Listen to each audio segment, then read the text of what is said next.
which is when we talk about this UFO confusion, without we as Muslims offering our case, there are some non-Muslims that themselves have accounted for what the jinn is, and they themselves are arguing that the jinn hypothesis accounts better. So I just play a few videos that can, give us some examples, and I think that would be really interesting. So one video I think I'll start with is this one. It's a very short video where I think this is one of the first videos that, when this topic became really popular, when you guys started talking.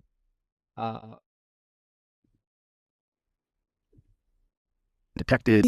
In a way, I refer to them as a jinn, because a jinn, in Arab culture, they're sort of like us, only they're made out of quote unquote fire.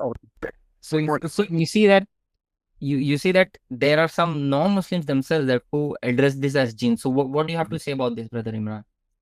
You're absolutely right, and I think that shows that the claim that what's behind this phenomenon is the jinn is not just a jinn of the gaps, and this is coming from non-Muslim sources. It's anyone that connects the dots, that studies the jinn and studies the phenomenon, can clearly see the parallels, the overlap, the similarities, to the degree where it's almost illogical to say that it's not. Like we say, if it quacks like a duck and it swims like a duck, it's probably a duck. The opposite will be if it flies like a jinn and it, shapeshifts like a jinn and it dives like a jinn. Dives like a jinn and it builds like a jinn and it gives you telepathic, voices in your head like a jinn, then it's probably a jinn, man. Yeah. So it's pure logic, bro. Common sense and logic. We're not playing games here. It's clear in the book.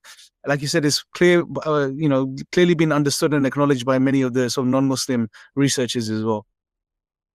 And I think I would quote something from a book which I really liked. You said that the named is the essence and what ultimately matters. While the name may change depend on the context and decision, the essence of a thing may be identified through its attributes and characteristic features. So if we're trying to address something through its essence, which is its attributes and features, we see that the features that the jinns have and what we see here, it clearly matches. I have another video. I think this is very interesting from Gordon Creighton, and I think this one is what people will enjoy. Let me play. A lot of the phenomenon, which we call the UFO phenomenon, is probably not extraterrestrial at all, but comes from somewhere much, much closer. Comes from right here and from other dimensions. From other dimensions? There are a great many researchers now are coming to that opinion. You were just saying earlier that you have studied Islam. Yeah. What is it that the Quran tells us about... Don't get the idea that I'm an Islam fanatic. No, I'm not. But anyway, I do think that in Islam, in the Quran, you'll find, and it's in the Quran, you've got to look, you'll find very interesting material bearing on this subject, and that's why I emphasize it. But I would advise people to look carefully at what the Quran says about it, because there are some hints there. And I think if you were to talk to an officer of the Saudi Arabian Air Force, for example, these are pretty well-educated chaps, I think you'd find that they all have, if you mention this to them, they say, yes, it's, we know about that. They call them jinns. Jinns. J-I-N-N or D-J-I-N-N. And it's the same thing as we deal with in psychic research. I've been a member of the British Society for Psychical Research for about 40 years. They realize that we're dealing with something that is of that order. What are some of the characteristics, and after we talk about this, we'll move on to another subject, but what are some of the characteristics that the jinns have that mimic or look like the aliens? Jinn is connected with the Arabic word jana, being concealed, being hidden. Okay. So the idea is that these are beings that are not normally perceptible to us, but they're there and are watching us the whole time. And this could be another way of putting it, that they're in another dimensional setup, but right close. Okay. Are jinns considered to be malevolent or dangerous in any way? The thing is, it's quite clear from the Quran that they are a whole body of beings of many species. It's really what we in the West call spirits. You have to understand that. Okay. We're dealing with psychic phenomena. And the Quran makes it quite clear that some of them are bad, they're very bad, and some of them aren't. And Muhammad, who claimed to be bringing a new message to mankind, specifically stated that my message is for the salvation of the jinns as well as the salvation of mankind. So the thing is not left evident. But the number one baddie of the jinns is a being called Iblis, or Shaitan, and of course that is the Arabic word for Satan. Very interesting. The opponent. This is what it means. Okay. So it's all there.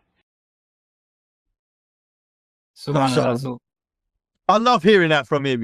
Like he was a very honest man. And by the way, sorry, I've knocked my phone, but there are quite. Oh, it looks like I'm wobbling, doesn't it?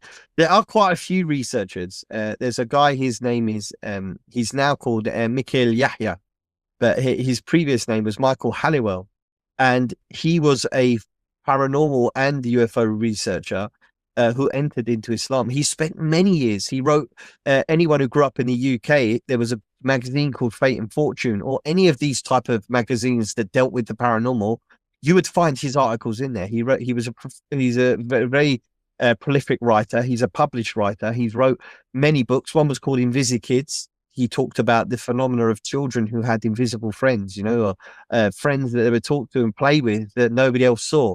And he called them Invisikids. He's done a lot of research into that. And when he came across the concept of the jinn, he entered into Islam. Another one is Rosemary Ellen Guidi, who you brought up earlier, Brother Imran. Another researcher who came to the same conclusion, that the jinn is the best explanation for these creatures.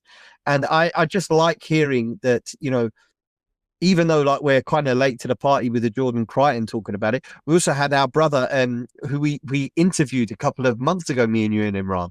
The old gentleman who is also Yes, and he wrote a very good book on the topic, which I've got, but I'm so terrible with names, you have to forgive me.